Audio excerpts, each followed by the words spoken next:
Ja, vi var nöjda med prestationen framför allt och tyckte att vi gjorde en av de bättre landskamperna på länge och att göra det mot England på ett, med den publiken som gav oss ändå lite självförtroende tror jag inför den här nystarten som är en viktig poäng förhoppningsvis i slutändan.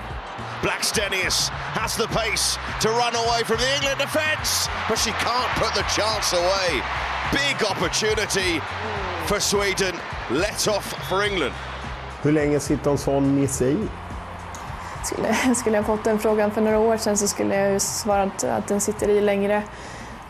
Men det tar ju fortfarande lika hårt på, inte på självförtroendet kanske, lite till viss del såklart, men framförallt en besvikelse som lägger sig över en och man blir väldigt hård mot sig själv i situationer som dem för att man vet att det är ett läge som är, det är en 100% målchans. Det är ett läge jag själv tycker att jag ska göra mål i. Det blir inte alltid som man vill och som man tänker, men någonstans så vet jag om att jag ska kunna förvalta det bättre och jag tror att det är där besvikelsen ligger. Om man ser på din roll som anfallare just när man möter de här bättre lagen, hur mycket kraft måste du lägga i försvarsspelet och pressen och jobba kontra att om man möter ett sämre motstånd? Ja, men det krävs ju mer såklart.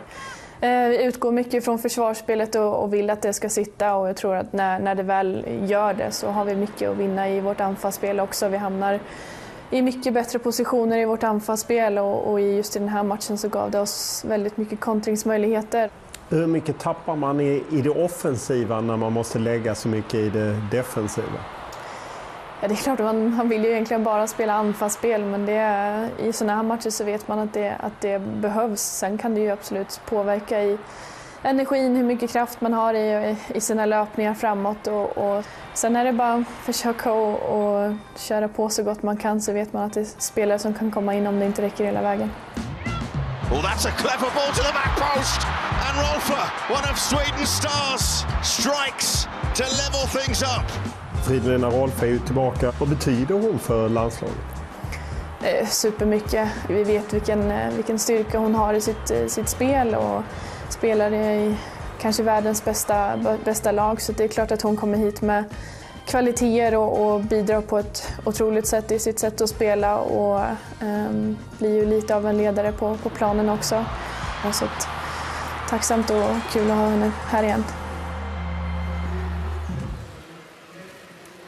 Ja, vilken chans hon hade att bli riktig hjälte i fredags på Wembley, Stina Blackstenius. Det är ju verkligen så. Hon har gjort 106 landskamper, gör sig 107 ikväll, har gjort 31 mål. Alltså hon jobbar väldigt hårt. Jag kan ibland lida lite med henne för att hon får kritik för att hon inte gör tillräckligt mycket mål. Men att hon också sliter så hårt i försvarsarbetet. Lite kanske den spelmodell som Peter Gerhardsson har valt.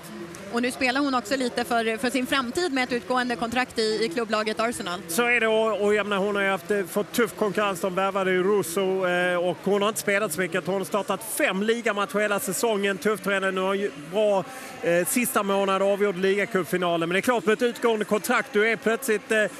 du ska välja. Vill du vara med ett lag som slåss i toppen där eller vill du byta? Så att hon var lite hemlighetsfull, men det fanns alternativ. Men det är klart att det är svåra beslut för att man vill ju också vara med i ett EM och man behöver ju spela mer kanske i klubblaget för att verkligen staka in en position i Peter Gerhardssons landslag. Men kan man vända på det också, att landslaget kan bli ett fönster för en ny klubbadress också? Så är det ju, och att man gör den typen av mål.